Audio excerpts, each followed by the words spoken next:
Olá, bom dia a todos. Bom dia, Rio Grande do Sul, 11 horas e 34 minutos. Hoje é terça-feira, dia 23 de fevereiro. Veja agora comigo os destaques de hoje.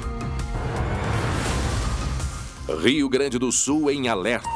A situação é preocupante. Pela primeira vez em toda a pandemia, nos deparamos com imagens fortes de esperas por leitos clínicos e UTIs em diversos hospitais. Está com algum sintoma de Covid? Onde procurar ajuda médica?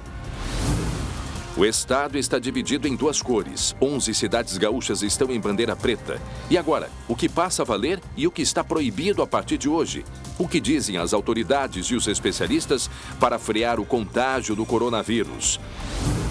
Enquanto isso, os bandidos se aproveitam da oportunidade e invadiram um restaurante no bairro Rio Branco, na capital. O que eles levaram? Eu conto em instantes. Um carro, 2 acidentes, flagrante e perigoso na região central do estado. Até um cachorro acompanhou a cena e foi surpreendido quando um dos motociclistas saiu andando. O SBT Rio Grande, pedindo para que você se cuide nesse momento mais grave da pandemia, já está no ar.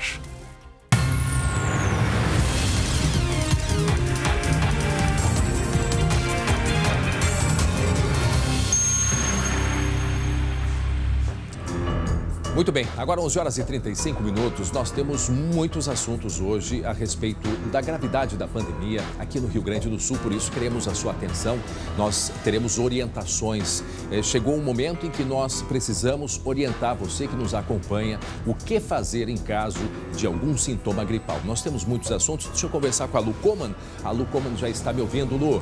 Oi, Lu Coman, bom dia, Lu. A gente vive um momento muito grave, mas nós estamos aqui para quê? Estamos aqui para orientar, estamos aqui para esclarecer, trazer, né, Lu, informações que sejam importantes e mais do que isso, aquele pedido que nós fazemos a cada um que nos acompanha, Lu. Há tantas crianças que acompanham o SBT Rio Grande pedindo para que nos ajudem a espalhar para todos os amigos e familiares a importância nesse momento do distanciamento social. Isso é importantíssimo.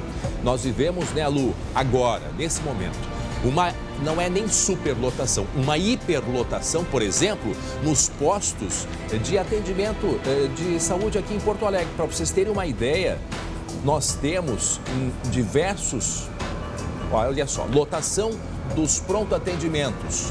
Para se ter uma noção, neste momento... Tá terrível, André. Pronto atendimento da Bom Jesus, 300%. Pronto de atendimento Cruzeiro do Sul, 375%. Na Lomba do Pinheiro, 177%. E na Moacir Clear, 323%. Eu não estou quase nem... Quase 4 vezes, né, a capacidade. Não estamos nem falando de hospitais, porque há pouco a doutora Nadine Cluzel, que é a diretora-presidente do Hospital de Clínicas, disse: há mais de 100 pessoas aguardando leito na UTI. Ou seja, nós vivemos um momento, sim, muito sério, as autoridades estão na busca de mais recursos, mas chega aquela situação, Lu, que não é apenas o leito, precisa do profissional, precisa de oxigênio. Daqui a pouco nós vamos mostrar a situação de Boqueirão do Leão. Ao vivo, nós temos aí a imagem ao vivo aqui no posto da Bom Jesus. Olha só, atenção, 11 horas e 37 minutos, o SBT está mostrando a situação ao vivo neste momento no posto de saúde da Bom Jesus. O momento é de filas de espera, de cansaço de pessoas com síndromes gripais, muitas provavelmente com a Covid-19. Nesta situação dramática que nós vivemos, mas precisamos ter neste momento, precisamos de termos consciência, nós precisamos de informação, precisamos de esclarecimento e precisamos de calma e responsabilidade para a gente enfrentar um dos momentos mais graves e mais tristes da saúde pública que se vive aqui no Rio Grande do Sul. Nós mesmos estávamos conversando antes, né, André? É uma sensação de luto a gente, de repente, se deparar com uma situação como essa, ou seja, uma situação que a gente tentou evitar durante tanto tempo e, de repente, a gente se depara como esse rapaz ali, ó, deitado no chão na espera do postão, André. Que cenas lamentáveis. Ontem a gente mostrou aqui ao vivo aquela senhora chegando desmaiada. né, na UPA Moacir Scliar, que é a UPA da Zona Norte. Depois, à tarde, a gente teve mais um flagrante de um paciente na fila desmaiado. E dentro dos hospitais, André, que a gente, claro, não tem acesso, os relatos são impressionantes. Um médico disse, Lu, o hospital está explodindo de gente. Pois é, então daqui a pouco nós vamos conversar com o prefeito de Porto Alegre, Sebastião Melo, que está em Brasília. Vamos saber o que ele vai trazer de lá, de informação de lá, a respeito da pandemia. Nós vamos conversar com o epidemiologista, o Dr. Pedro Alau, que coordenou aquela pesquisa sobre, né, a disseminação da Covid-19 pelo Brasil. Vai nos trazer informações importantes também. Vamos conversar com o prefeito de Canoas, prefeito Jário Jorge. A situação é muito crítica e há preocupação nesse momento também com o oxigênio para abastecimento. Isso nós vamos esclarecer. Portanto, nós propomos, né, Lu, que nesse momento muito difícil, mas principalmente ter a informação na mão é a melhor vacina no momento que nós podemos ter. Então é muito importante, nós vamos até 13h trazendo aqui detalhes, orientação, prestação de serviço e por isso a gente convida você a ficar aqui com a gente. Mas daqui a pouco a gente volta a falar mais a respeito da pandemia. Agora faltando 20 minutos para o meio-dia, você vai ver daqui a pouco, olha só, fugindo um pouco, saindo um pouco dessa questão da pandemia, mas vamos mostrar uma operação, porque a operação da polícia, as operações continuam. Um casal de classe média foi preso com 54 quilos de maconha, 3,5 quilos de crack e 1 quilo de cocaína, tudo isto guardado num depósito que servia como local de preparação. Depósito e distribuição, na verdade, para um esquema com diversos serviços de teleentrega de drogas aqui na região metropolitana. Nós vamos a um rápido intervalo. Antes tem a Estael. Vamos conversar com a Estael para saber do tempo antes da gente ir para o intervalo. Então fica aí, porque agora a gente vai chamar a Estael Cias para se aproximar da gente aqui, porque nós vamos falar da previsão do tempo, como que vai ficar o tempo nos próximos dias. É uma informação que ela é importante também, não é, Estael? Ô André, há pouco eu falei para a Estael, olha, a gente já está abaixo de mau tempo, vê se traz uma notícia boa, pelo menos de São Pedro, né? Verdade, é isso, Estael. Como é que vai ficar o tempo aí nos próximos dias? Pois é, André, vamos falar das próximas horas, porque tem chuva forte lá na fronteira oeste, na região de Uruguaiana, já choveu forte em pontos do Vale do Rio Pardo, tem instabilidade lá no Paranhano. O que eu destacaria nesse momento é o calor, a temperatura alta e a sensação, porque lá em Santa Rosa, no noroeste do estado, faz 33 graus, com a umidade de quase 60%, a sensação, André, de 40 graus. Nossa! Da tarde para a noite, a instabilidade se espalha e pode trazer temporais. Aqui a imagem de satélite, a gente vê bem a frente fria posicionada, tem um ciclone bem distante daqui, associado a essa frente fria, essa faixa de nuvens que a gente tem aqui. Nós estamos aqui para situar aqui quem está nos assistindo. A frente fria está mais ativa aqui na fronteira oeste e ela vai avançar para a metade norte, por isso nas próximas horas tem alerta aí para temporais isolados, inclusive aqui na região metropolitana. Vamos ao mapa do tempo, então, para mostrar como é que fica a situação hoje à tarde. Expectativa de que agora no turno da manhã a instabilidade mais forte fique então na metade oeste. Da tarde para a noite ela se espalha mais, trazendo possibilidade de temporais com chuva torrencial, mas muito localizada. A chuva hoje não é parelha por todas as regiões. E antes da chuva tem calor, 34 graus é a previsão para Santa Rosa, com sensação térmica que vai passar dos 40 graus, 30 graus em Santa Maria, 28 em Caxias do Sul, 32 aqui no Vale dos Sinos e 26 em Pelotas. Alerta para uma situação também favorável a vendavais e até mesmo alguns episódios de granizo podem acontecer, mas ressalto, é isolado, André, não vai ser chuva generalizada. Teve chuva muito forte no final da madrugada. No Vale dos Sinos, muito forte, até aí por volta de 8, 9 horas da manhã, mas aquela chuva localizada. Sim. E depois me disseram que o sol chegou com tudo. Sim, apareceu, o tempo abriu, agora está muito abafado, então sim, isso não é uma situação de melhora no tempo, ainda não firmou, só quando refrescar é que a gente pode ficar mais tranquilo. Então, Vale dos Sinos, Grande Porto Alegre, volta a ter chuva e pode ter temporais entre a tarde e a noite. Agora, os próximos dias, o que a gente vê aqui, ó, ar mais seco, tempo mais firme, amplitude térmica, vai refrescar nas manhãs e madrugadas e as tardes com sol. Mas muita atenção, amanhã, quarta-feira, o norte do estado ainda tem instabilidade e pode chover. Até não descartaria algum evento de chuva forte ali na divisa com Santa Catarina, Erechim, Iraí, Vacaria, esses pontos. Mas grande parte do estado, ó, com sol e tempo firme nos próximos dias. A gente vê a amplitude térmica, né? A diferença, exatamente. Quer dizer, de noite refresca bastante, 17 graus ali, sim, na quinta-feira em Porto Alegre, mas durante o dia... Tem aquecimento, a gangorra térmica não para aí nos próximos dias com a proximidade do outono vai ser cada vez mais comum a gente ter essa grande variação na temperatura. Vamos falar de laninha agora. Os agricultores têm nos perguntado muito, estão numa ansiedade muito grande. A gente ainda tem algumas áreas de soja que precisam de água, precisam de chuva. E o laninha pode ser determinante não só para essa fase agora, mas também nos próximos meses. Como é que está a situação do laninha hoje? Aqui, o laninha é o monitoramento dessa região aqui do Oceano Pacífico, distante aqui do Rio Grande do Sul. Mas esse resfriamento, essa área em azul, que significa águas mais frias, continuam. E nós temos um mapa de probabilidade aqui para os próximos meses, o que se espera. Até o outono estaremos sob a influência do fenômeno climático laninha. Semana passada ele esteve mais intenso, nesta semana os dados atualizados mostram um pequeno enfraquecimento do fenômeno, mas vejam, aqui nessas torres em azul a gente tem a probabilidade de laninha pelo menos até março, abril e maio, probabilidade em torno de 65%.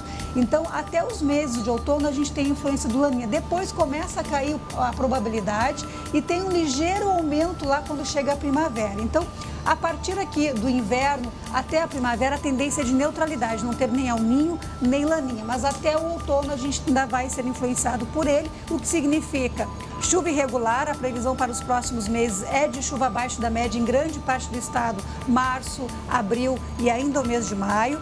As massas de ar polar começam a avançar mais cedo e podem trazer geada cedo neste ano, em razão da influência ainda do fenômeno climático laninha. E fica a preocupação também com granizo, porque com a atmosfera mais fria, quando as frentes frias começarem a avançar pelo Rio Grande do Sul, podem trazer uma frequência maior de granizo nos meses de outono. Claro, André, a gente vai detalhar tudo isso aqui na programação da SBT, a gente vai trazer a previsão de curto prazo, os alertas, mas hoje esse é o cenário que a gente já enxerga. O laninha influenciando aí nos próximos meses, mantendo a irregularidade da chuva e antecipando o frio que a gente gosta, né, André? É verdade, eu gosto do frio, mas precisamos do meio termo sempre, exatamente, com certeza. Então, muito obrigado, Estael Cias, atualizando tudo a respeito do tempo. Prepare-se, então, porque teremos aí chance de temporais extremamente isolados. Mas que podem ter força hoje à tarde. Principalmente aonde? Centro-Oeste e parte aqui da Grande Porto Alegre. Aqui na Grande Porto Alegre também. Muito obrigado, Estael Cias, pelas informações aí do tempo pra gente. Muito bem, agora 11 horas e 46 minutos, 26 graus é a temperatura. Daqui a pouco, né, Lu, a gente vai conversar com o prefeito de Canoas, o prefeito Jálio Jorge. Nós vamos saber como é que está toda a situação, o enfrentamento à pandemia lá na cidade de Canoas. Inclusive, o prefeito foi atrás aí de uma quantidade maior de oxigênio. Por quê? Porque muitas pessoas estão necessitando de oxigênio. Isso é muito importante que nós tenhamos esse esclarecimento. Tivemos falta de oxigênio no norte do país dias atrás, né, Lu? André, e eu vi também que Canoas acabou de abrir novos leitos, porque eles também estavam com problema de superlotação. Em relação ao oxigênio, André, eu recebi alguns relatos de médicos dizendo que eles já estão usando aqueles torpedos, aqueles cilindros, porque não tem mais os leitos totalmente equipados para UTI, ou seja, enfermarias e hospitais estão virando centros semi-intensivos. É muito séria a situação. Então, é importante ficar atento com relação ao oxigênio aqui. Nós acompanhamos no norte do país, né, lá cerca de 1 a 2 semanas atrás, a falta de oxigênio no Amazonas, veio até o oxigênio da Venezuela e é importante nós sabermos como está a preparação do oxigênio aqui. Vamos conversar com o prefeito de Porto Alegre também, em seguida, Sebastião Melo. Ele está nesse momento em Brasília. Vamos falar sobre os novos decretos. Nós vamos a um rápido intervalo e já voltamos com muita, mas muita informação para você, principalmente prestação de serviços em meio à pandemia. Até já.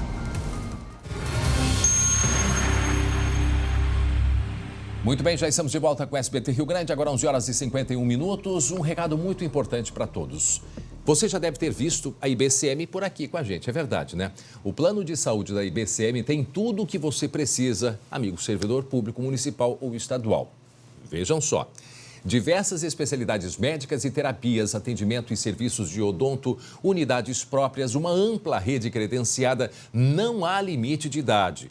E o valor não muda de acordo com ela, sem a coparticipação e tudo isto por apenas R$ 176,92 mensais por pessoa. Então não perca tempo. Ganhe saúde, ligue para 0800 647 5511 ou chama no WhatsApp que está aqui aparecendo na tela. E conheça mais o que a IBCM tem para oferecer a você. IBCM, o plano de saúde feito para o servidor público. E atenção, vamos ao vivo até a unidade de pronto atendimento da Bom Jesus aqui em Porto Alegre, onde está o colega Lucas Abate. Nesse momento indica superlotação de 300 100% neste momento no pronto atendimento da Bom Jesus, onde está o Lucas Abate. Oi, Lucas. A gente vê a movimentação das pessoas aguardando serem atendidas, né, Lucas? Oi, André. Bom dia para ti e todos que nos acompanham. Superlotação que se repete nas outras unidades de pronto atendimento aqui em Porto Alegre. Essa unidade da Bom Jesus, como tu bem disse, 300% da capacidade. E a gente tem algumas pessoas que estão do lado de fora ainda, que aguardam para fazer, são pessoas com sintomas gripais, sintomas de Covid e que aguardam aqui para fazer teste. É uma espera bastante demorada e a gente vê pelo segundo dia consecutivo muita gente ainda do lado de fora, André. Chama bastante atenção a quantidade que a gente consegue ouvir. É claro, a gente mantém o distanciamento, a gente fica do outro lado da rua até para nossa segurança, mas a quantidade de tosse que a gente tem ouvido por aqui chama bastante atenção. Muito bem, estamos aí então acompanhando a lotação, né, Lu? Superlotação nesse momento, não só nos hospitais, mas naquelas redes de apoio, né, espalhadas pela cidade. Portanto, nos informa agora o acompanhamento, é a lotação nos prontos de atendimento, 300% na Bom Jesus, na Cruzeiro do Sul 375%. Imagine a situação, Lu, as pessoas aguardando, as pessoas estão improvisando leitos para as pessoas. André? Lomba do Pinheiro com 177% e na Moacir Scliar 323%, Lu.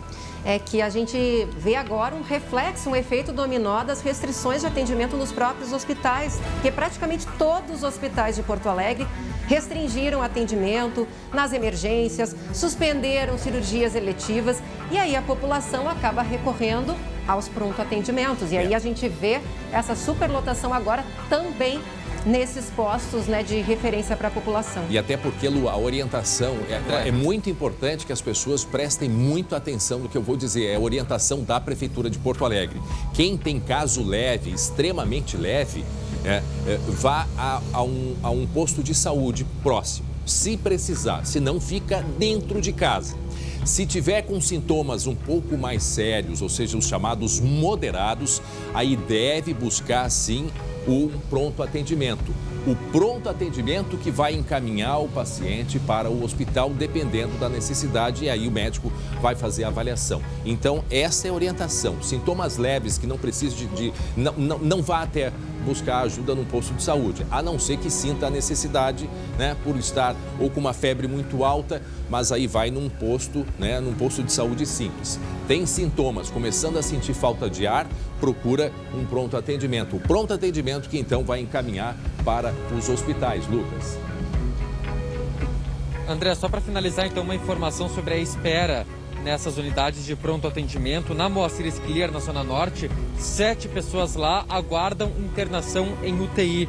Aqui na Bom Jesus, 6 pessoas. Na Cruzeiro, 8 e na Lomba do Pinheiro, 3 pessoas. Ou seja, a falta de leitos em UTI afeta também aqui na ponta, nas unidades de pronto atendimento. Muito bem, daqui a pouco a gente volta a conversar com o Lucas e nós teremos muitos assuntos relacionados à pandemia. Nós vamos, né, Lu, conversar com o prefeito de Porto Alegre, que está em Brasília, com o prefeito de Canoas. Vamos trazer a atualização das informações e dessa realidade que nós vivemos aí. Em meio a tudo isso, Lu, algumas cidades como Porto Alegre, né, estão com a bandeira vermelha, já há preparativos, portanto, para a volta às aulas. São Leopoldo vai permanecer na bandeira preta, ou seja, com as mesmas regras, suspendendo, né, o próprio comércio.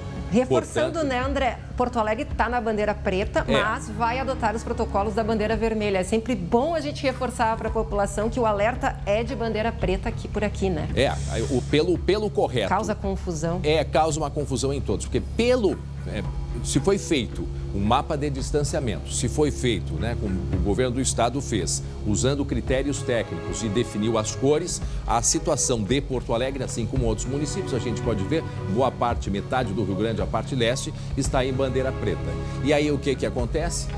Porto Alegre conseguiu, né, depois nós vamos falar mais disso, através da cogestão, manter as regras da bandeira vermelha, inclusive a questão de volta às aulas. Mas daqui a pouco a gente vai esclarecer mais a respeito destas questões. Agora, que confunde as pessoas, confunde, porque o dono do comércio, o dono do restaurante precisa de orientação, não sabe nem o que fazer, ele precisa de um planejamento. Muito bem, vamos mudar um pouquinho de assunto. Atenção para essas imagens aqui.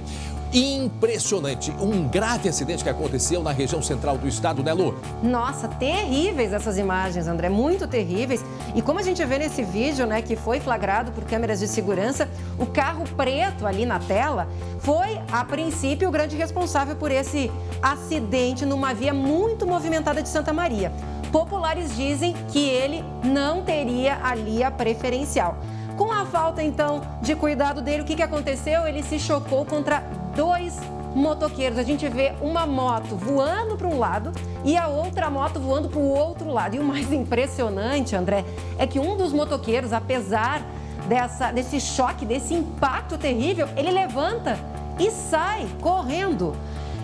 O outro fica lá caído, e aí a tia do rapaz, desse motociclista que fica caído no outro lado, ela informou que ele segue internado em estado grave. Isso aconteceu no sábado, por volta das 11 horas da manhã. Você, André, aí no estúdio, que consegue apontar ali para as pessoas que daqui a pouco não conseguiram ver. Um vai para um lado, o outro vai para o outro. E ainda tem um cachorro que está no terreno aqui, bem na parte de baixo da imagem.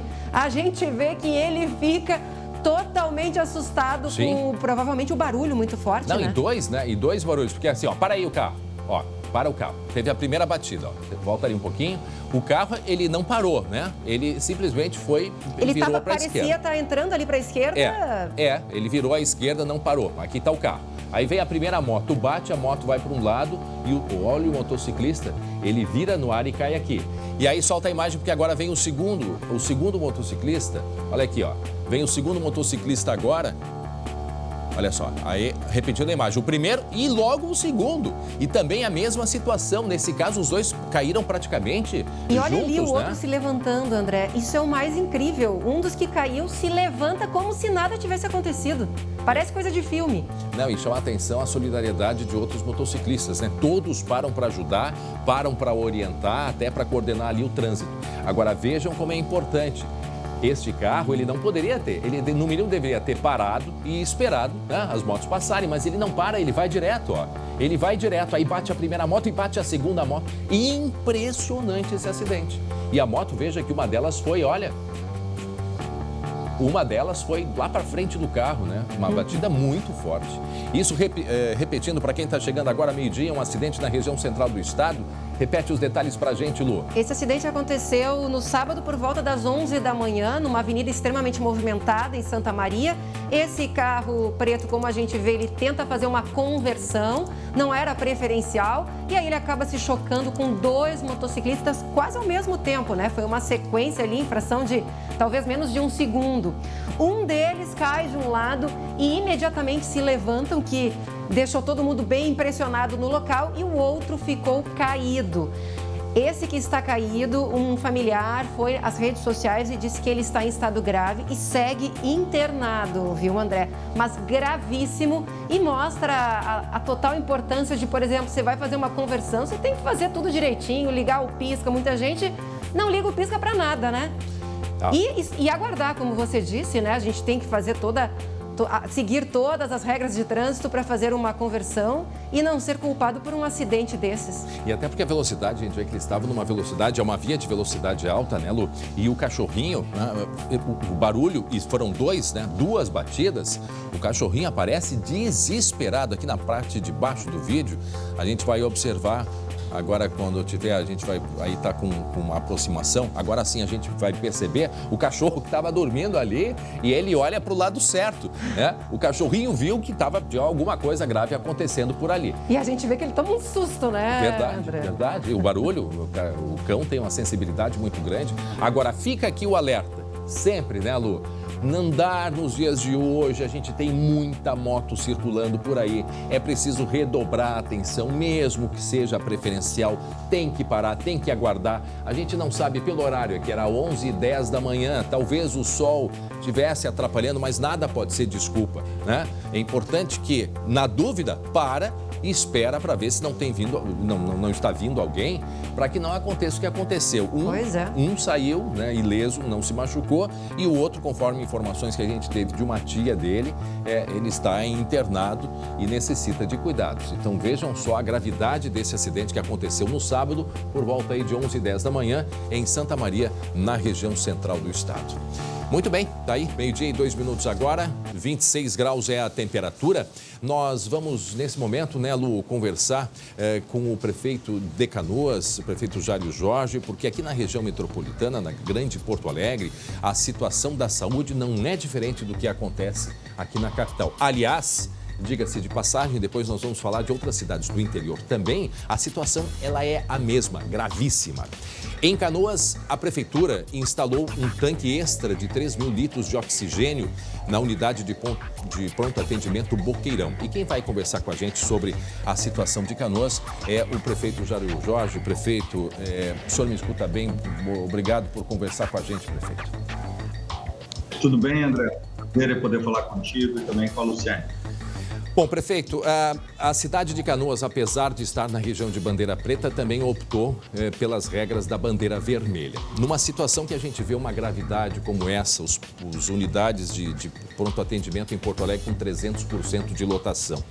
Não seria um risco muito grande, prefeito, adotar as regras da bandeira vermelha no momento que exige atenção redobrada?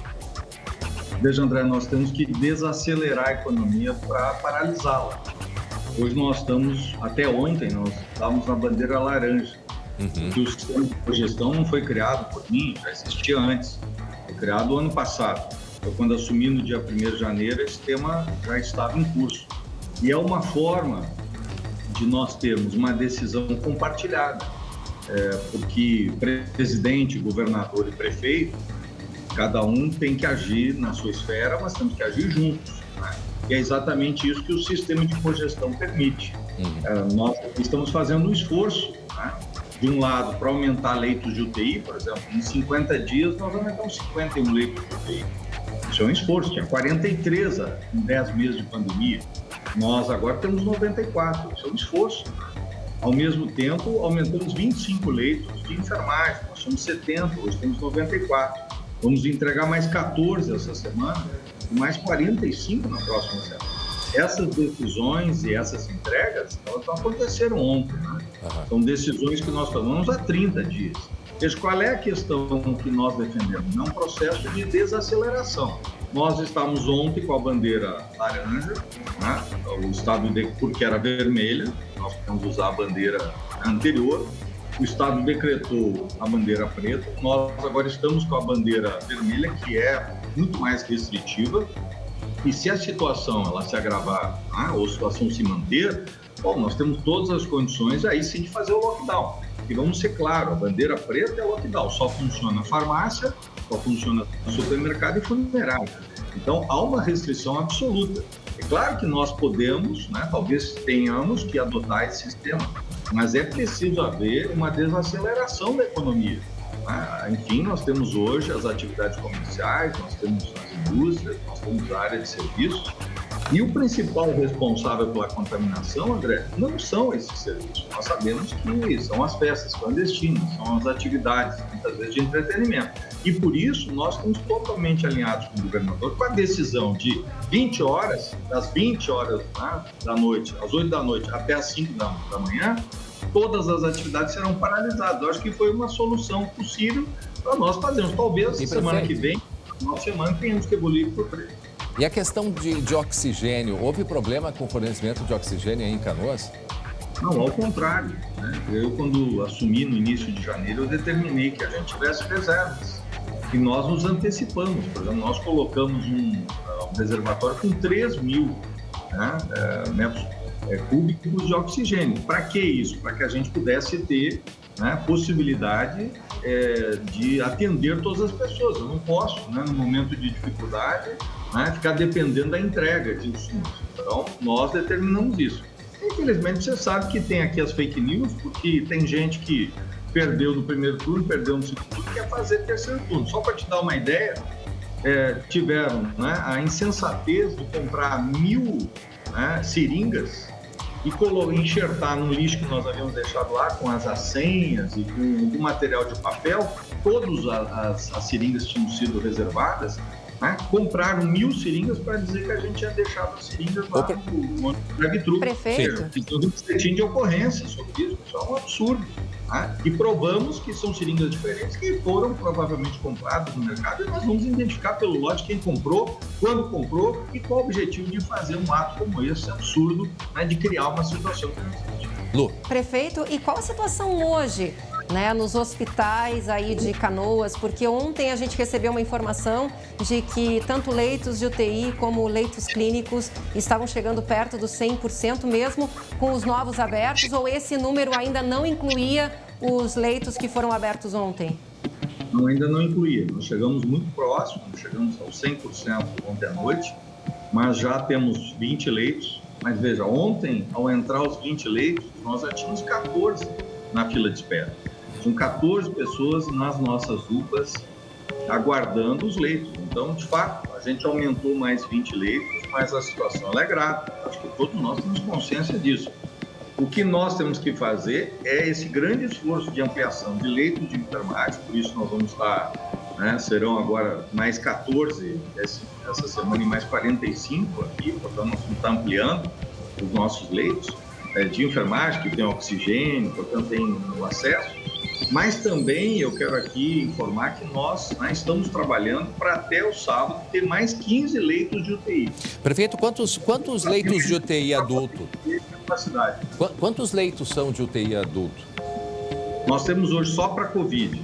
Nós estamos falando das outras, nós temos também um conjunto de outras, né? UTIs para crianças, UTI neonatal. Não, UTI, leito de UTI adulto são quantos? Para Covid, 94. Tá, temos 43, hoje temos 94 e vamos chegar agora com mais 15, né? Leitos, vamos chegar a 109. É porque no mapa de distanciamento fala em 133 leitos UTI adulto e a ocupação de 93%. São números diferentes, né?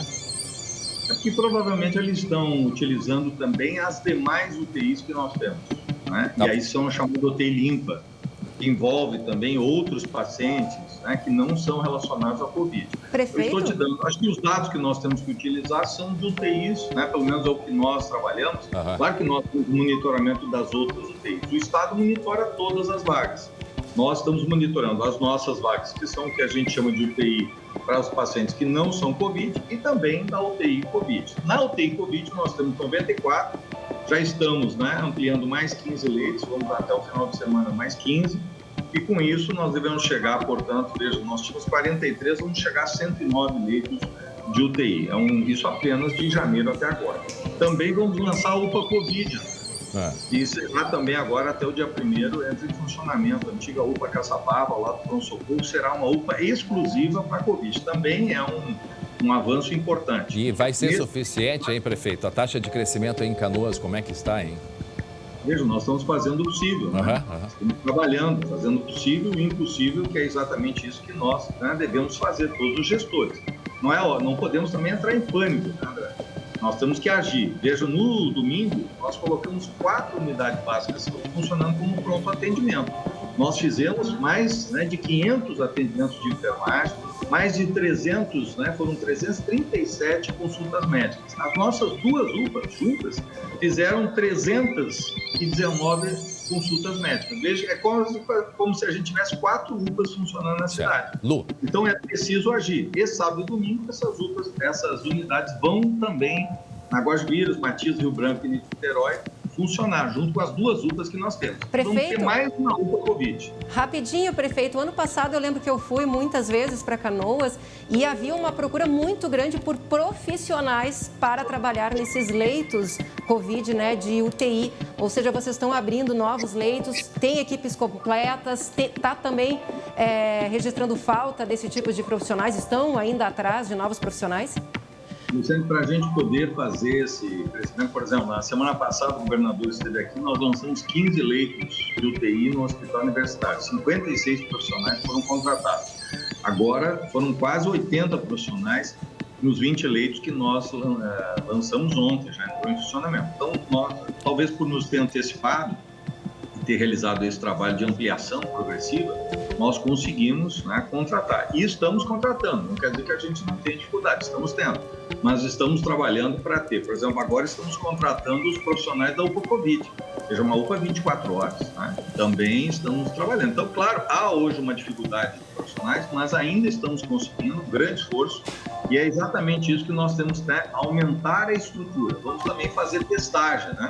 Temos um centro de testagem que será colocado ao lado dessa UPA Covid ali no bairro Matias Velho, exatamente para poder ampliar a testagem e contribuir também com esse trabalho de enfrentamento à pandemia. Prefeito, para a gente encerrar, a vacinação segue acontecendo aí em Canoas?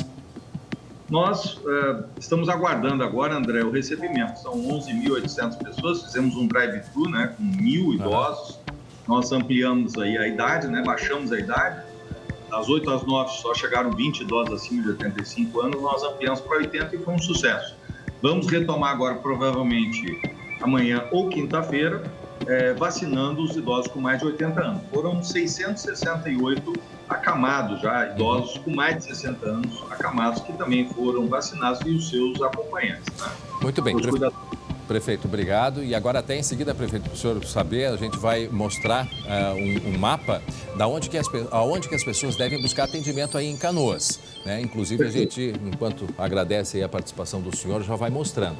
Em Canoas, nas UPAs e também nas unidades básicas de saúde. Quem precisar, tiver sintomas, o ideal é se dirigir, né, Lu, primeiro estas unidades, para que destas unidades, então, seja o paciente encaminhado para atendimento hospitalar. Então, e André, vai direto uma nas informação... unidades de pronto atendimento e também nas unidades básicas de saúde. Diga, Lu. Uma informação agora de última hora, porque semana passada nós noticiamos que havia previsão da chegada de novas doses de vacina aqui para o estado no dia 23, no caso é hoje, tá? Mas, claro, ainda não chegou nada, nenhum lote novo, e o governo está aguardando o pronunciamento oficial do Ministério da Saúde, que deve ocorrer hoje. Bom, agora a gente vai mostrar pelo interior do estado, mostramos aí em Canoas, vamos até mostrar em Santa Maria, onde que as pessoas com sintomas gripais, com sintomas de Covid, devem buscar atendimento. Então tem a unidade de pronto atendimento Santa Maria, que fica na rua Ari Lagranha Domingues, bairro Nossa Senhora do Perpétuo Socorro, e também lá no posto de atendimento do Patronato, que é na jornalista Maurício Sirotsky Sobrinho, número 70, também no bairro Patronato. Portanto, estas duas unidades de atendimento é o indicativo para o primeiro atendimento ao paciente que apresente sintomas. Repetindo, é uma orientação e isso vale para todo o estado. O paciente que estiver com sintomas, o cidadão não deve ir direto aos hospitais, mas buscar sim as unidades de saúde mais próximas. Se o sintoma for leve, Lu, as pessoas devem se manter em casa isoladas, com um distanciamento. A partir do momento em que a febre possa estar um pouco mais alta, começa a sentir algum sintoma, vá a um posto de saúde. Ou então, num caso um pouco mais grave, a uma unidade básica de saúde, que aí depois é encaminhada, portanto, para um hospital. Tá? Muito bem, 12h15, nós vamos agora conversar sobre a situação aqui do Rio Grande do Sul, que é uma situação mais que preocupante, né, Lu? Nossa. Eu acho que nós estamos numa situação gravíssima, né? Pela primeira vez nesse quase um ano da pandemia, nós nos deparamos com essas imagens que são fortes, sim, são graves, são tristes. Ver as pessoas à espera de um leito clínico. Olha só esse cidadão, a indisposição da doença faz com que as pessoas tenham que esperar deitadas, né? A pessoa está sem condição, está ali com febre, com dor no corpo e muitas vezes esperando horas e horas para conseguir ser atendida por causa da lotação, número de pessoas muito grande. Bom, o que fazer agora, neste momento, né, para frear o contágio do coronavírus? Vamos tentar essa resposta, vamos conversar com o epidemiologista e ex-reitor da Universidade Federal de Pelotas, professor Pedro Alau. Professor, o senhor me escuta bem? Boa tarde, obrigado por conversar com a gente, professor.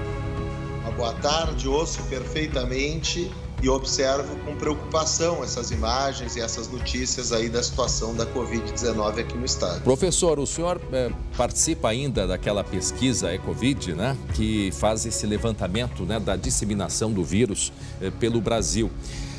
Nós temos números assustadores aqui, a lotação dos hospitais, o Hospital de Clínicas, por exemplo, agora 158% de lotação. O hospital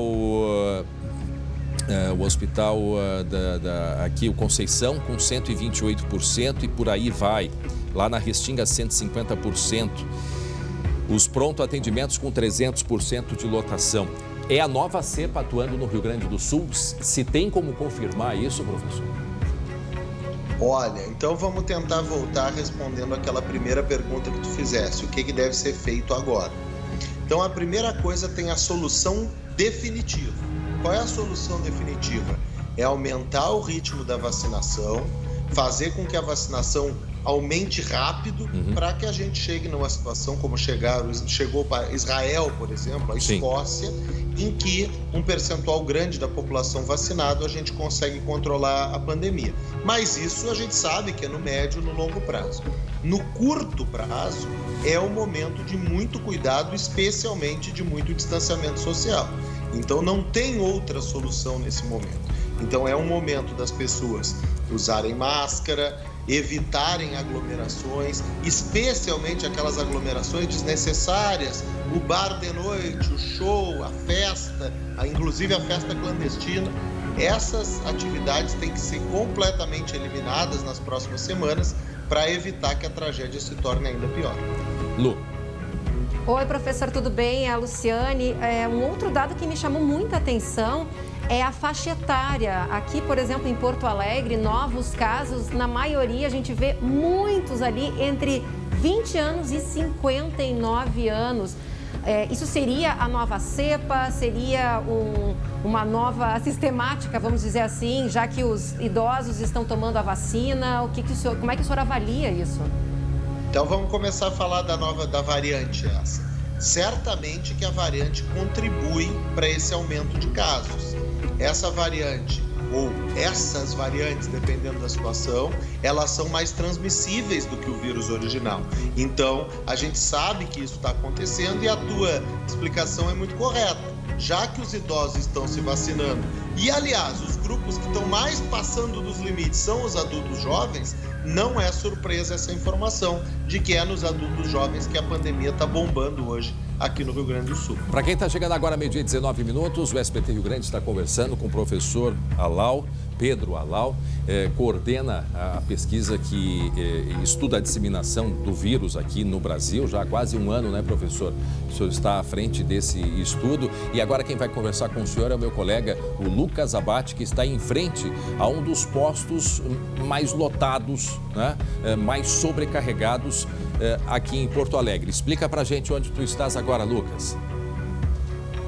Primeiramente, boa tarde, professor André. A gente está no posto, na unidade de saúde que atende o bairro Bom Jesus, outros moradores da Zona Leste.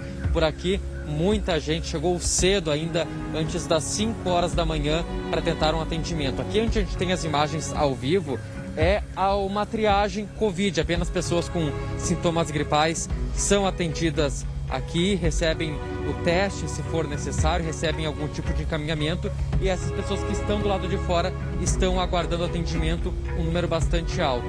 Mas o que eu queria perguntar para o professor é que, claro, certamente ele mantém contato com pesquisadores do Brasil inteiro. Eu queria saber, professor, como é que essas pessoas, os especialistas de outros estados, têm visto a situação atual do Rio Grande do Sul?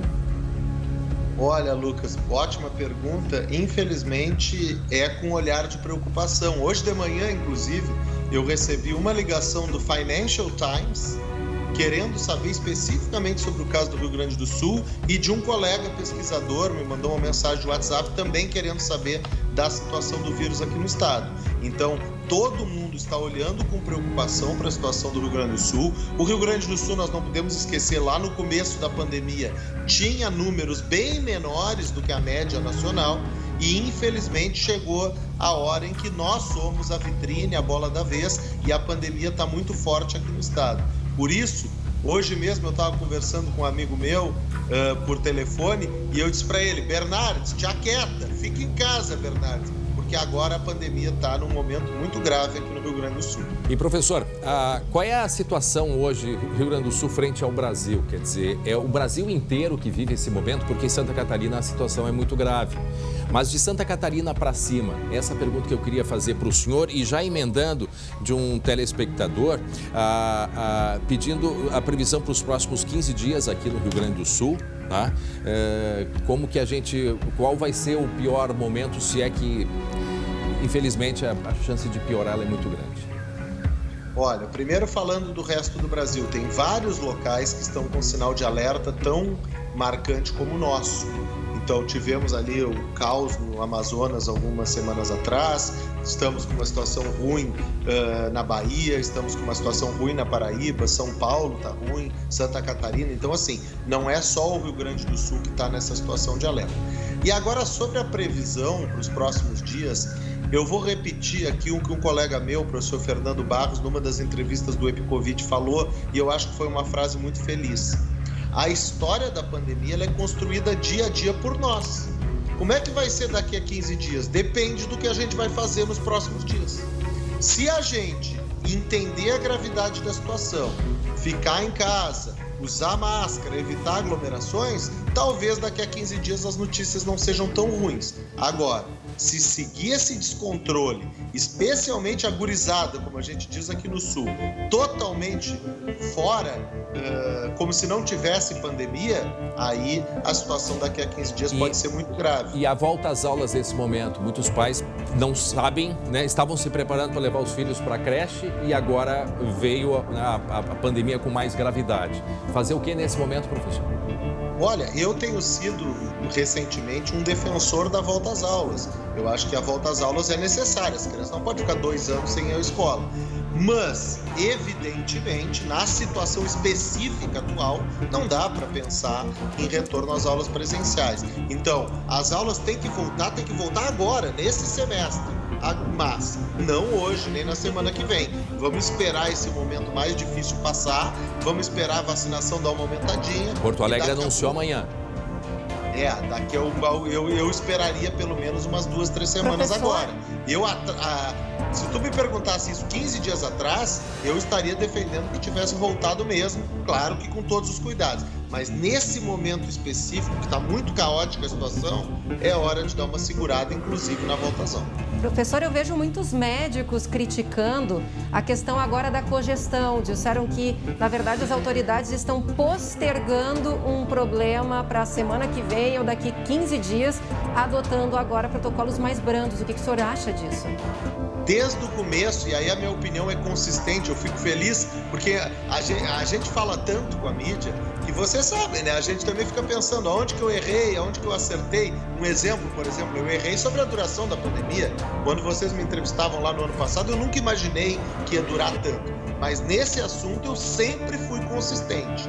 A cogestão e a possibilidade dos municípios apresentarem um recurso contra as bandeiras foram péssimas ideias. Nunca deveriam ter existido. O algoritmo do distanciamento controlado existe por um motivo, e o que sai do algoritmo deve ser respeitado. A possibilidade das prefeituras abrandarem as medidas é péssima e, aliás, tira até um pouco da credibilidade do modelo. Muito bem, professor Pedro Alau, muito obrigado pela conversa com a gente, né? Mais uma vez agradecemos a sua participação. E é como disse, né, Lu Coman, como disse hoje de manhã, a diretora-presidente do Hospital de Clínicas, que a gente vê aí na tela, o Hospital de Clínicas, a doutora Nadine Cluzel, esta decisão que a gente vê aí da cogestão das aulas começarem em Porto Alegre amanhã e outras decisões mais estão transferindo a conta para os médicos. E a gente, infelizmente, de acordo com palavras da doutora Nadine, a conta vai ser muito cara. Serão muitas mortes por causa desta decisão. Se você me dá um minuto, eu recebi muitos relatos, tanto de amigos, pessoas que eu conheço nas redes, que são médicos e trabalham na linha de frente ou trabalham nos hospitais. E assim, os relatos são realmente assustadores, né? Eu tenho um familiar que trabalha no Hospital de Clínicas fora da ala Covid. Diz que nunca viu um plantão como está sendo. Eram pacientes sendo deslocados para outras alas, era cilindro de oxigênio para todos os lados, sendo colocados na parede. O caos. O que nós vimos acontecendo na Itália, em Bérgamo, tá? é essa situação que está se apresentando aqui. E muita gente na emergência, em estado crítico, aguardando leito de UTI. Bom, vamos lá na região de Passo Fundo. Quem precisar de atendimento, aonde deve se dirigir? Vamos dar uma olhadinha. Passo Fundo. Tem 2 locais aí. O centro de atendimento, Petrópolis, que fica na Avenida Brasil Leste, lá no bairro Petrópolis. E também lá em Passo Fundo, o Boqueirão, que fica na Coronel Pitinga, número 11, bairro Boqueirão. Sempre salientando as pessoas. Os primeiros sintomas, se forem muito leves, nem saia de casa, se mantenha isolado. Sintomas um pouco mais graves, chamados de moderados, procure os postos, as unidades de saúde. E aí sim as unidades que vão encaminhar para atendimento nos hospitais em caso, portanto, de necessidade. Muito bem, daqui a pouco voltamos a falar e atualizar as informações a respeito da pandemia. Lu, olha só, vamos mostrar que um restaurante foi invadido aqui no bairro Rio Branco, aqui em Porto Alegre. Os criminosos que se aproveitam deste momento dramático que nós vivemos em nossos hospitais, em nossa saúde pública, para fazer isso, para aumentar o prejuízo de proprietários de restaurante, Lu. Pois é, André, para bandidagem não tem pandemia, né? Isso aconteceu na noite de domingo. O restaurante fica na Miguel Tostes, ali no bairro Rio Branco, bem pertinho, ali quase na divisa com o Bonfim. É uma região que tem muitos restaurantes, muitos bares. Só que com o novo decreto, no fim de semana, tudo teve que fechar às 10 horas da noite. Agora é a partir das 8. E aí, o que aconteceu? A rua ficou deserta, ficou vazia. E os ladrões, assaltantes, se aproveitam. Nesse caso, ele pulou ali o muro, na verdade é um muro com vidro, invadiu, começou a cortar os cabos, fios, fez o maior estrago, saiu levando lâmpadas e fios, um prejuízo avaliado em torno de R$1.000. Os vizinhos e o proprietário acreditam que é o mesmo ladrão que ronda ali essa região e, claro, se aproveita principalmente nesse momento, como você disse, né, André? É um momento dramático em que empresários fecham as suas portas, né, dentro de todos esses protocolos que a gente está tentando evitar a disseminação desse vírus, mas eles vão lá e se aproveitam. Olha lá, calmamente. É um absurdo porque em meio a tanta dificuldade, mas pega uma carteira de trabalho, Lu, e vai trabalhar. Tanta coisa que pode se fazer, mas não, precisa fazer isso. Precisa estragar o patrimônio dos outros, precisa invadir, precisa desrespeitar. É assim o que fazem. Quer dizer, não querem trabalhar, querem viver nesse mundo, viver no mundo do crime. Parece que é mais fácil assim, Lu. Pois é, né? Bom, a gente está mostrando aí as imagens. Com certeza, quem conhece esse rapaz vai identificar e fica um alerta, né, para a polícia, ou seja, que a gente sabe que todas as autoridades policiais estão engajadas em coibir aglomerações depois das 8 horas da noite e também ficar de olho nesses estabelecimentos comerciais que estão fechando as portas e acabam sendo alvo dos criminosos, né, André? Muito bem, é isso aí, está feito o registro, está aí a identificação do homem, que eu não sei se dá para ver que se ele está de máscara ou não, afinal de contas é uma câmera noturna. Mas está aí, se alguém puder ajudar, que avise a polícia ou fique de olho. O pessoal do bairro Rio Branco aí tem que ter cuidado aqui em Porto Alegre, tem esse homem à solta aí, que a qualquer momento pode invadir. Muito bem. 12h e 30 minutos, agora nós vamos falar, Lu, da pandemia, mas sair um pouco aqui de Porto Alegre, porque nós temos uma audiência muito grande no interior do Rio Grande do Sul, o que é uma honra para a gente. E por isso nós também vamos ao interior do estado, para mostrar a situação que vive nesse momento o município, por exemplo, do norte do estado. Lá na cidade de Seberi, que fica pertinho de Frederico Westphalen, cidade que tem 10 mil habitantes, e nenhum leito de UTI para atendimento de casos graves da Covid-19. E eu não estou aqui com isso responsabilizando ninguém. Eu estou relatando a situação que vive essa população de 10 mil habitantes. E para entender a dificuldade, né, desses pequenos municípios, a gente vai conversar agora com a senhora Grace Kelly Tolotti. Ela é enfermeira responsável pelo ambulatório de Covid lá do município de Seberi. Enfermeira, a senhora me escuta bem? Boa tarde, muito obrigado por conversar com a gente. Boa tarde, sim, estou ouvindo você. Como é que está a situação aí no hospital? Sim, a gente tem um hospital aqui no município, né, que é a única referência hospitalar, é um município mais ou menos de 11 mil habitantes, né, dados do último IBGE. Esse hospital, ele não tem, então, como vocês já haviam relatado, nenhum leito de UTI, né, no município. mas ele tem leitos clínicos, né, onde a gente acaba realizando as internações dos pacientes que necessitam de leito clínico, né? Quando é leito de UTI, a gente precisa entrar na regulação estadual, né? Sim. Para solicitar vaga em qualquer lugar que a regulação encaminhar, né? Mas a situação ela é grave. Tanto é que nós temos aqui, tem a fala da administradora do hospital. Vamos colocar aqui, porque eu acompanhei uma transmissão e é assustador. Vamos colocar aí a imagem do que ela disse, porque é assustador, né, perceber a situação difícil dos municípios do interior. Acompanhe aí. O desabastecimento que nos preocupa muito da questão de oxigênio, que é algo real, assim, porque como a gente não consegue vaga nas UTIs, a maioria dos hospitais, né, não é um caso de Seberi, então tu tem que manter esse paciente de suporte ventilatório por muito tempo, né? Então, a gente conversa aí com o pessoal que abastece os oxigênios, eles também estão bem preocupados com essa questão. Então, preocupa muito também pela questão de equipe. Nós estamos com equipe reduzida porque os médicos também estão, né, com Covid. Então, tira 2 médicos do hospital, fica complicado de manter a rotina. Essa é a administradora Joyce Nitsky. Isso foi numa fala ontem que foi feita. Inclusive, uma jovem de 37 anos morreu e, pelo que se sabe, uma jovem de Seberi, ela não morreu por consequência da Covid, mas justamente por falta de leitos, né? E isso não é, enfermeira, a gente não está aqui buscando responsabilizando ninguém. A gente está mostrando da gravidade, da dificuldade. Então, eu queria que a senhora falasse isso, porque a população também precisa se conscientizar. Eu sei que esse caso dessa jovem de 37 anos, vocês ligaram para 3 estados e não conseguiram receber essa jovem. Procede? Isso, a questão é o seguinte, ela na verdade são complicações da doença, né? Qualquer paciente que tiver Covid, hoje a gente não pode mais dizer que são só idosos que passam por isso, né? Pessoas mais jovens também podem ter complicações pulmonares. O caso que a gente teve infelizmente, de uma paciente mais jovem, né? E que ela teve um quadro de alguns dias de sintomas, enfim, procurou atendimento e já tinha um comprometimento pulmonar bastante grande e foi prontamente cadastrada, né, para solicitação de leitos de UTI. E a gente também tinha no mesmo dia um outro paciente aguardando leito de UTI. E aí essa paciente ficou todo esse dia, o dia seguinte, aguardando o leito e a gente tentando em todo lugar, não conseguiu, nem privado, nem público.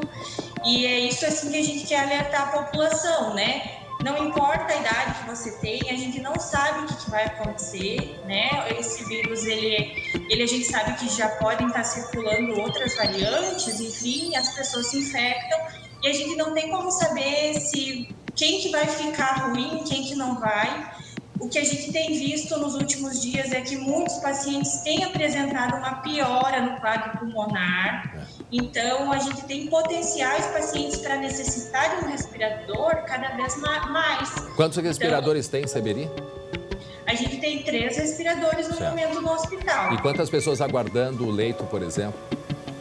No momento, aguardando o leito de UTI, eu já não tenho mais ninguém. A gente tinha um paciente que foi transferido já, mas eu tenho paciente internado, né? E tem no momento 3 pacientes que estão em UTIs já no estado, né?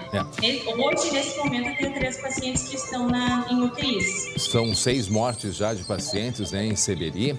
E um outro problema grave é que médicos que trabalham para o hospital eu sei que tem um que está contaminado, o doutor Navarro, me parece, mas tem médicos, por exemplo, que precisam cancelar a ida ao hospital porque são chamados em outras unidades, né, enfermeira?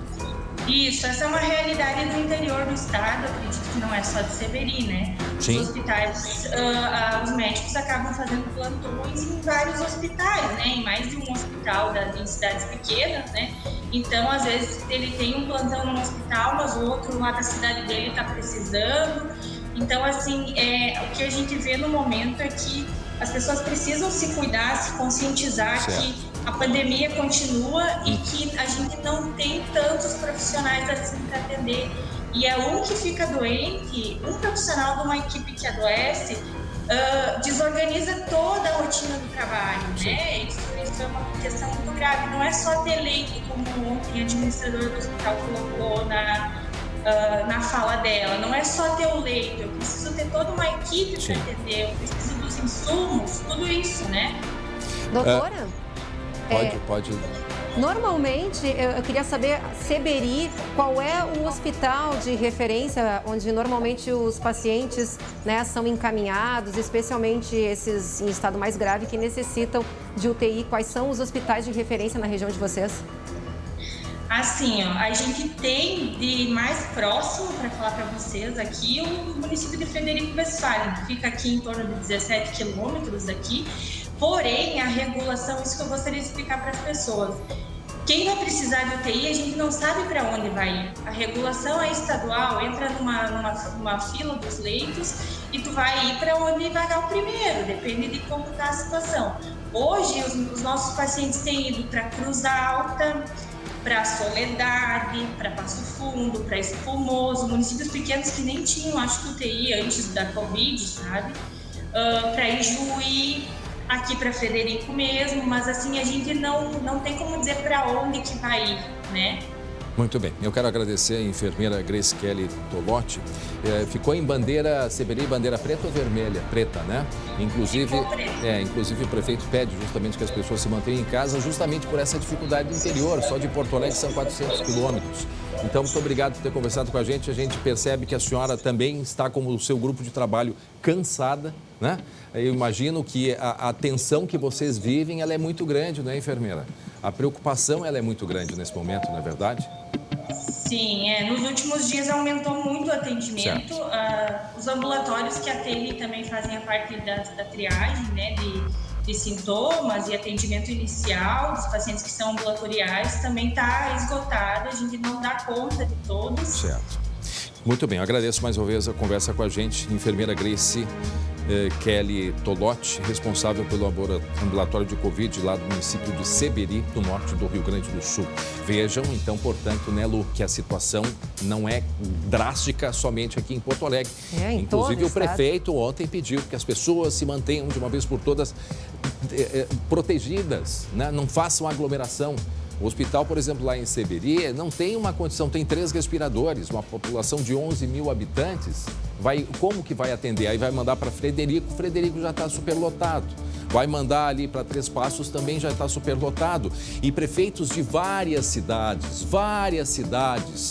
né? Eu repito, várias cidades do interior estão preocupados com o avanço da Covid, imagina. E está muito rápido, André. É muito rápido. Em Boqueirão do Leão, município de cerca de 7 mil habitantes, chegou a faltar oxigênio, ou seja, faltou oxigênio para pacientes na tarde de ontem.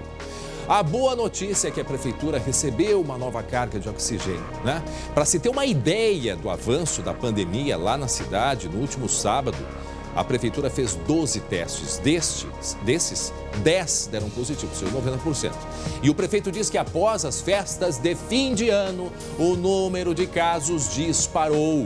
E aí o que preocupa a gente é isso, é festa de fim de ano, teve ali Navegantes e teve ainda o Carnaval, o que muitos especialistas dizem que os efeitos do Carnaval ainda não chegaram.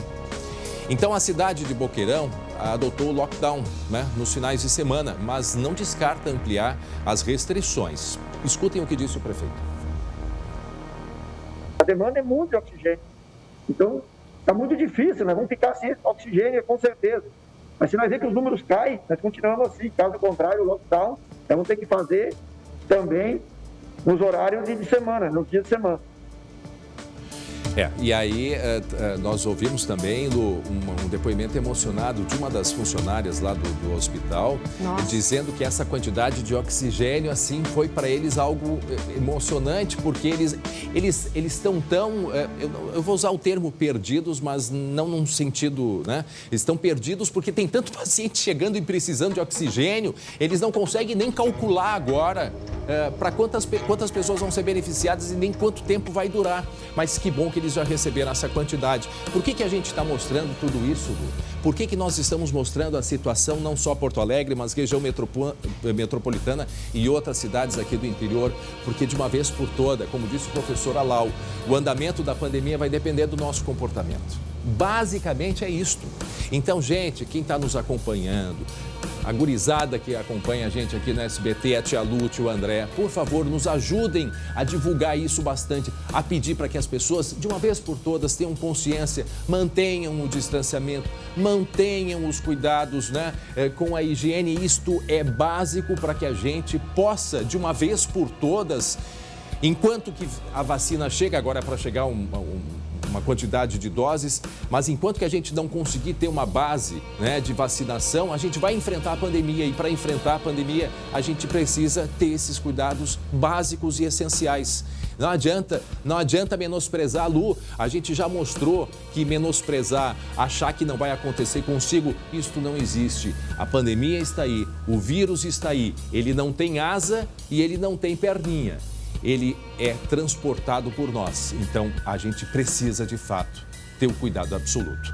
Porto Alegre adotou a bandeira vermelha a partir de hoje. O município flexibilizou, portanto, as atividades econômicas, mas endureceu os protocolos sanitários e a fiscalização. Por isso nós vamos conversar agora ao vivo com o prefeito Sebastião Melo, que em tese Porto Alegre está na bandeira preta, mas as atividades seguem os protocolos da bandeira vermelha.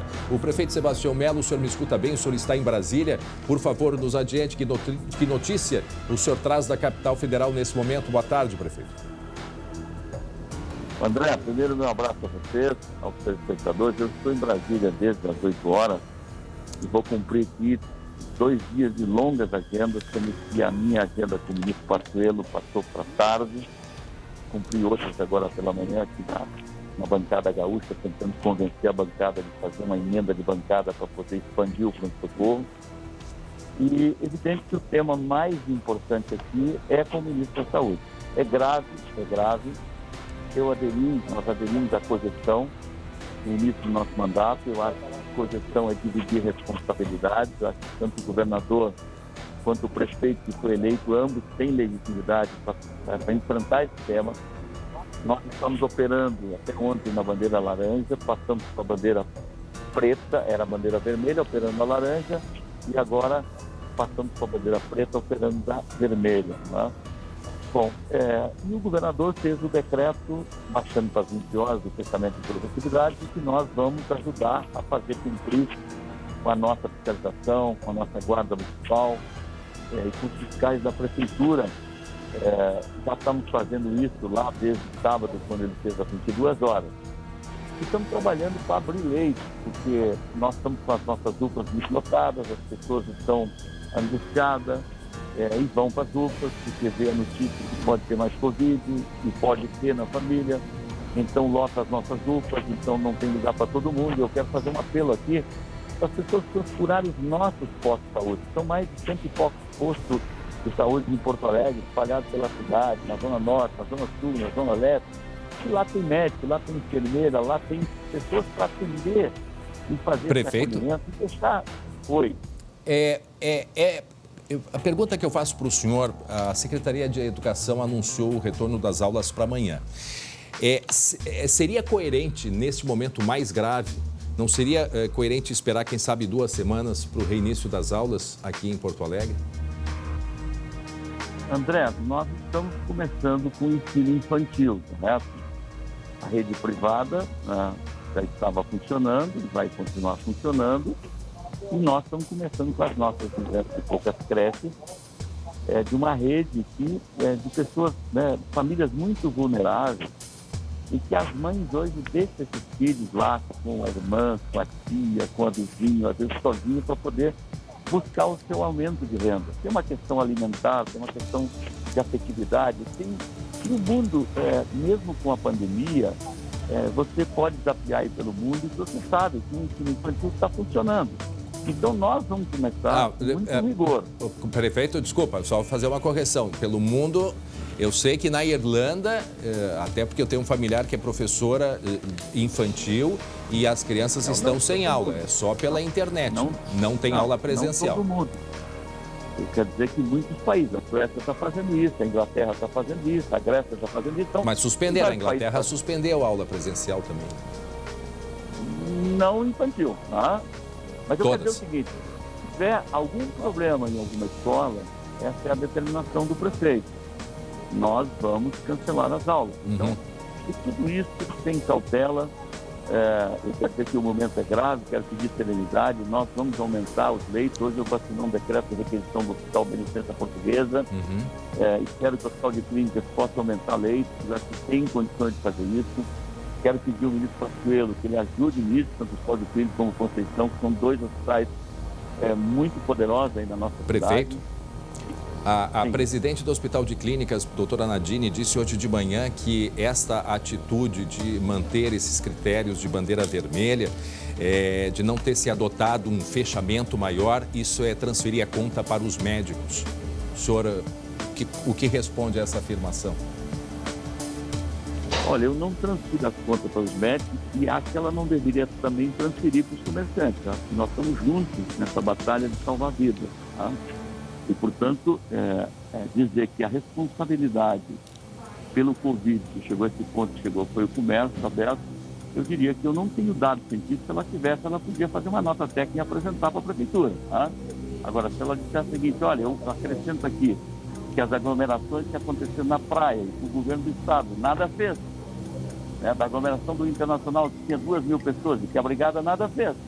Tá? E as festas clandestinas. Então, nós temos que estender essa discussão com um pouco mais de profundidade. Não dá para carimbar o comércio que trabalha com distanciamento, que trabalha com máscara, com álcool gel, dizer que ele é o responsável. Agora, se chegarmos à conclusão de fechar a cidade, a gente não vai fechar só o comércio, André. A gente vai fechar a cidade para valer, vamos fechar as praças, os parques, as avenidas, as ruas.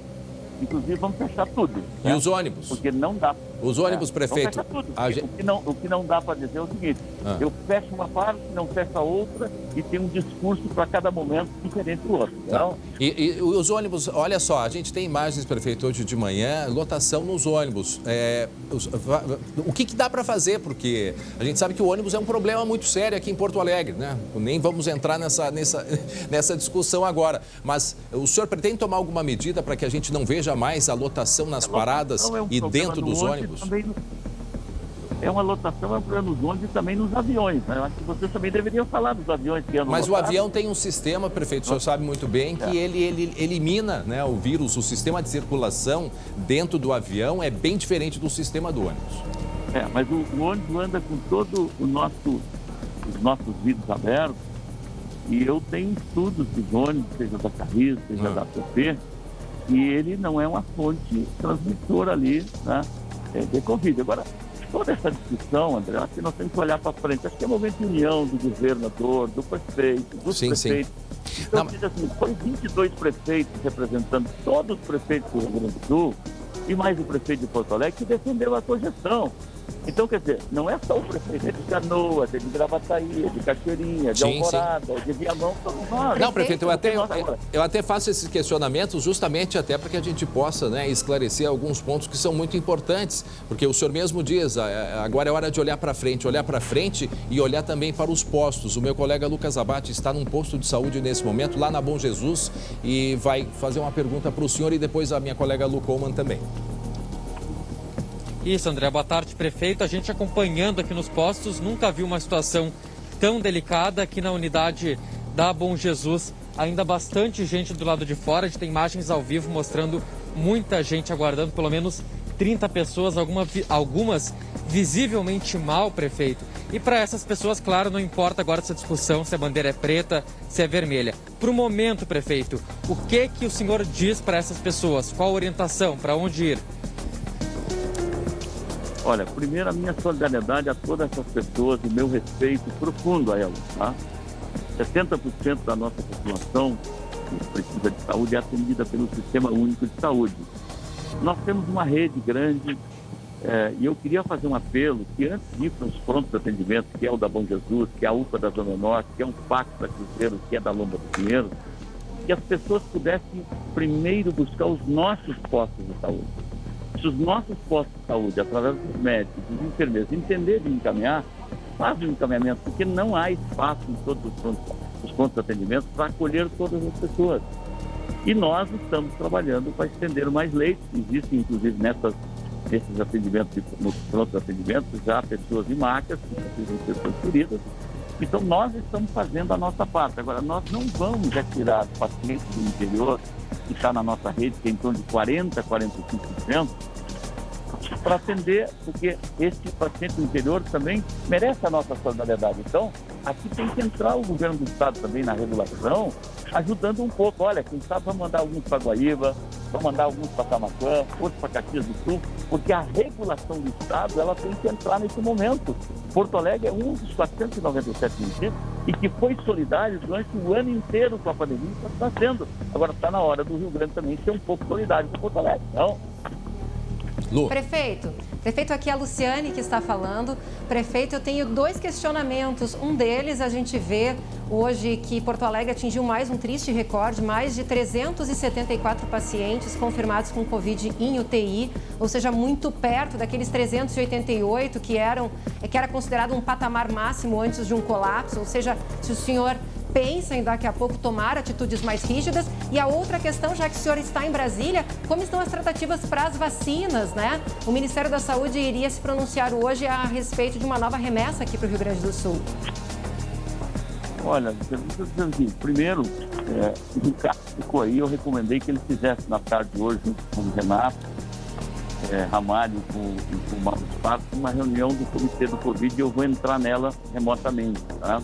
Nós vamos fazer reuniões diárias e podemos tomar de um dia para o outro ou da noite para o dia tomar decisões mais duras, porque o prefeito de Porto Alegre está autorizado, inclusive, se for o caso, fechar a cidade. A bandeira preta, ela foi rebaixada para laranja por essa cogestão. Agora, não significa que nós precisamos adotar todos os protocolos da bandeira vermelha. E quanto à vacina, e quanto às leis de expansão no Conceição, no clínicas, testagem, eu tinha reunião marcada às 11h30, até cheguei muito cedo aqui, estou cumprindo outras agendas, e a nossa reunião com o Pazuello passou para as 17h30. Então, no final da tarde, eu vou poder dar notícias dessa reunião, porque eu estou muito esperançoso dela, não?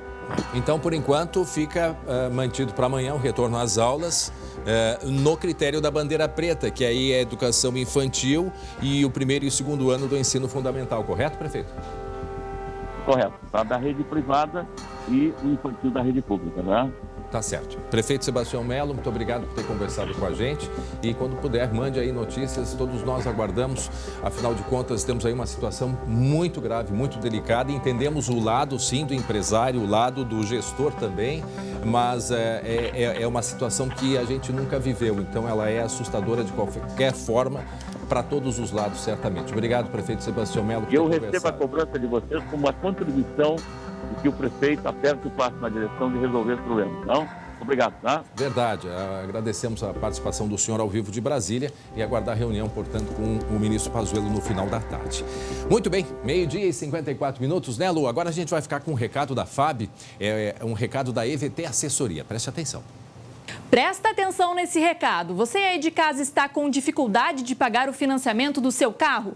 Comprou um e está pagando por 2? Possui financiamentos com parcelas abusivas? E as dívidas com cartões de crédito e empréstimos? Calma que nós temos uma saída para você. A EVT faz uma análise gratuita e explica passo a passo como resolver os seus problemas. Faça uma consulta, conheça os casos já resolvidos pela EVT Assessoria. Dívidas de R$110 mil que saíram por R$25 mil. Você pode reduzir suas dívidas de cartão de crédito, veículos e também empréstimos. Mas tem que ligar agora. Olha aqui na tela o número 51 3391 3852 ou manda um WhatsApp para 51 99770 2864. A EVT Assessoria vai sim te ajudar a resolver todos os seus problemas, então ligue agora. Valeu, Fabi. Olha só, gente, daqui a pouco nós vamos falar e vamos mostrar o áudio que vazou aí do técnico Abel Braga, do Inter. Olha, só para ter uma ideia, ele disse que o árbitro fez domingo, o que ele fez domingo no Jota contra o Flamengo foi uma sacanagem, por causa desse lance ali que a gente mostrou. Sacanagem. E ele ficou por conta da vida, na verdade, hein, Jeremias? Foi? O Abel ficou por conta. Só daqui a pouco Não é agora para biscoito Zezé, carinho que vem de família. Não é o Jeremias Werneck agora. Tem que esperar mais um pouco para ouvir? Então tá bom, então daqui a pouco. Porque agora a gente tem um chamado do Guilherme Fadanelli. 12h56. A Serra também está na bandeira preta. Mas a cogestão permitiu então flexibilizar as atividades nos municípios.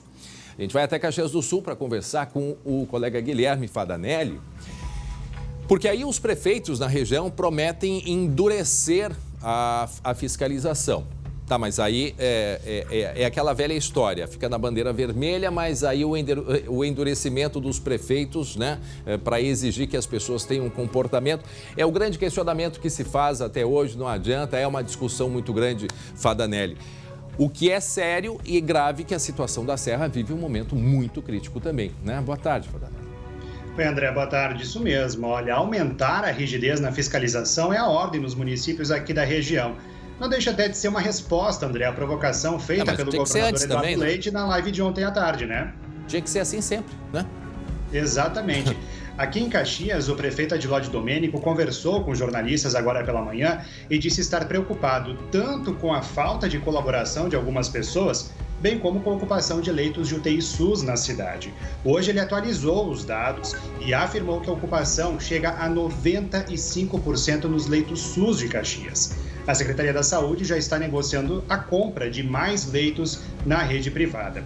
Durante a manhã, o movimento nas ruas centrais da cidade já foi bem menor do que o normal, até influenciado pela chuva, indicando que a classificação em bandeira preta pode até trazer os resultados desejados, com menos circulação de pessoas. Hoje, Caxias tem 2.187 casos ativos de Covid e a Prefeitura deve retomar ainda nesta terça-feira o trabalho de sanitização de áreas públicas. Agora, a maior parte das cidades aqui da Serra também aproveitou a cogestão para adotar algumas medidas da bandeira vermelha, mantendo principalmente aí a atividade econômica em funcionamento. Bento Gonçalves, Farroupilha e Vacaria são algumas delas. Em Gramado, por exemplo, essa decisão trouxe alívio para os comerciantes, principalmente das lojas de chocolates. É que o período de Páscoa está se aproximando e eles não querem ter um ano de perdas como foi 2020. Vamos ouvir. Na minha concepção, melhor que se fechasse agora, que ainda a gente está em fevereiro e baixa temporada. E aí, depois do dia 15 de março, a gente já estaria com as portas abertas. Então, melhor que se feche, feche agora, né? Mas a gente não quer que feche. Vindo da Serra nesse momento, né, Fadanelli? Pode repetir, André, que cortou? Novidades importantes vindo nesse momento da Serra, informação que nos chega agora aí de Gramado, não é mesmo? Pois é, André, Gramado então acaba de atualizar agora a bandeira preta lá na cidade, repetindo aí o que a cidade vizinha de Canela fez. A Canela vai seguir na bandeira preta com tudo o que essa classificação impõe, né, André? Lá em Canela, por exemplo, hoje a gente tem restaurantes fechados, os parques temáticos também estão fechados, então lá já está funcionando e agora Gramado também entra na bandeira preta, porque é como essa supervisora falou agora na entrevista. Eles preferem agora, André, parar tudo lá em Gramado e Canela para poder voltar mais próximo da Páscoa, já com uma situação um pouco mais tranquila em relação a essa que a gente vive agora. É óbvio que nós não gostaríamos de ter que informar estas questões. Nós não temos absolutamente nada contra comércio, gente, muito pelo contrário. Vocês não sabem para nós o esforço que é lidar com tudo isso, né? Mas a gente tem que lidar com a transparência. Então, assim, é uma decisão que Gramado e tomou nesse momento, a gente ficou sabendo agora, né? Ficamos sabendo juntos aqui em Porto Alegre e onde está o Guilherme Fadanelli. Nos dói muito, mas é uma necessidade, porque hoje, né, ali o dono de restaurante, o dono do comércio, ele está querendo abrir, mas ele também pode se contaminar e amanhã ele não estar mais aqui ou ele algum familiar. Então, de fato, chega um momento que a gente tem que parar, né? Tem que parar e tem que, quem sabe, Lu, aí por uma semana, por 10 dias, mas é muito difícil. Eu sei, e o comércio como que vai viver? Eu sei disso. Eu sei. E eu sei que se o comércio fecha, vai todo mundo para o supermercado também. Ou todo mundo vai para dentro de restaurante. A gente sabe como é que funciona. Imagina na agora. Serra, né? Que vive do turismo, Exato, né? não há dúvida disso. Eles vivem disso. Não há, mas o resultado é esse. As UTIs estão lotadas. Sabe que eu fui até Gramado no sábado e os comerciantes com quem eu conversei falaram exatamente isso. É melhor parar agora do que quando voltar a alta temporada ali na Páscoa, principalmente, eles tenham que parar obrigatoriamente. Então é melhor recuar agora para ter um ganho ali na frente. Então essa é a concepção, a ideia de muitos empresários lá de Gramado. Ok, obrigado, Guilherme Fadanelli, com as informações aí da Serra Gramado, agora também com as regras da bandeira preta. 1h01. Vamos mudar um pouquinho de assunto e vamos falar de esporte.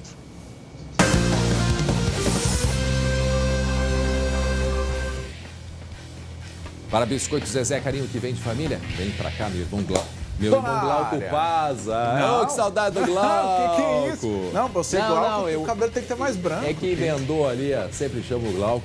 O Glauco tá aqui, loiro. Jeremias Werneck. Não é que eu me confundi, é que eu brinquei mesmo para provocar. Ele que tá de folga, né? Daqui uns dias já está Abraço, Glauco. De volta o Glauco. Aproveita. Bom, e aí, o que houve? Que rolo é esse do Abelão? Pois é, André, viralizou nas redes sociais. Essas redes sociais, né? Desde ontem de noite, tá viralizando aí um áudio do Abel. E eu acabei de falar com as pessoas que trabalham com o Abel, ele é real. Esse áudio é realmente a voz do Abel Braga. Eu já vou fazer o seguinte, vamos botar aí essa sonora, vamos botar aí para vocês acompanharem o que disse o Abel depois do jogo contra o Flamengo. Ele disse isso para um torcedor do Inter. Ele não falou para a gente da imprensa. Então, ali ele fala muito mais do que ele disse na coletiva. Presta atenção. Se eu te falar que eu perdi o jogo ontem por sacanagem, isso me motiva muito mais, entendeu? E perder para um time daquele, de não sei quantos milhões de dólares, da maneira que foi, por sacanagem de um árbitro, a confiança aumenta, cara. E eu não deixei cair. Eu já falei para os jogadores ontem. Já tinha dito. Não acaba, só se for a nosso favor. E ia acabar a nosso favor. Vamos fazer nossa parte com o Corinthians aqui. Essa p vai acontecer. Porque vocês, torcedores, merecem. De novo, gente, esse é um áudio que vazou. É o Abel numa conversa privada. Ele dizendo sacanagem, não sei o quê. Bom, vamos botar rapidinho a classificação aí, porque a conta é muito simples. O Inter tem que ganhar o jogo contra o Corinthians e o Flamengo não pode vencer o São Paulo. Tá aí, ó. A diferença tá aí. Se o Inter ganhar o jogo, passa o Flamengo, mas o Flamengo não pode ganhar do São Paulo, ok? Essa é a conta. Quinta-feira, 9h30 da noite, os dois jogos. Um olho no gato e o outro no peixe, tá? Para não dizer que não falei do Grêmio, informação confirmada em Belo Horizonte. Jorge Sampaoli não fica no Galo, já fez um acordo para rescindir o contrato com o Atlético Mineiro e agora as baterias do Atlético Mineiro estão todas viradas para o Renato. O Atlético sim quer contratar o Renato. Aí o Sampaoli, que fez essa cena lamentável contra o Sport Recife, invadiu o gramado depois de ser expulso, né? Sampaoli vai para o Olympique de Marseille da França e o Galo quer o Renato. E agora? Será que o Renato vai para o Galo? Qual é o teu palpite, André? Claro que vai. Vai sair do Grêmio? Claro que vai. E a Lu? O Renato vai sair ou não, Lu? Olha, eu não sei. Tem gente que acha que ele é eterno, né, no Grêmio. Mas ninguém eterno é a estátua dele lá. É verdade. Saiu bem, André. Ligeiro. Nós vamos fazer um bolão, porque essa história rende, se ele vai sair ou não. Mas na hora dele mesmo, como profissional, deve estar no momento de renovar. Tem muita gente que tá bancando isso, tá? Mas ele ainda não cravou, né? A gente falou na informação aqui, né? De que pro Grêmio ele já disse, mas o Grêmio tá segurando, né? O Grêmio tá segurando porque é a final, né? Vocês já se deram conta, né, Lu, André? Quinta-feira, uma final de Campeonato Brasileiro no Beira-Rio e domingo, uma final de Copa do Brasil na Arena. Com detalhe, não é final de ano, como sempre é no final do ano, né? E, lamentavelmente, nessa situação que a gente vive, né? Se a bandeira vermelha, a bandeira preta, mas enfim, o colapso aí. Mas a princípio está mantido, né? O jogo, tanto de quinta quanto de domingo, né, Jeremias? Sim, estão mantidos. E o campeonato, rapidinho, André, o campeonato gaúcho também está mantido, tá? Tô falando direto com a federação. Tem muito jogo no interior, né? Mas mesmo assim a federação garante que o campeonato começa e o campeonato começa sábado, dia 27. Amanhã vamos falar da responsabilidade do torcedor colorado na quinta-feira. Bastante muito importante, em meio à boa, pandemia. muito importante. Bom, está na hora da gente ir embora, agradecendo a companhia de todos. Nesse momento que é muito difícil, gente, para nós é muito difícil, mas a gente está junto com vocês para prestar informação séria. A Lu volta às 19h20, segunda edição, a gente amanhã às 11h40. Muito obrigado, até amanhã. Lembrando sempre, falamos de esporte para Biscoitos Zezé, carinho que vem de família. Um beijo grande a todos. Se cuidem, se cuidem, se cuidem.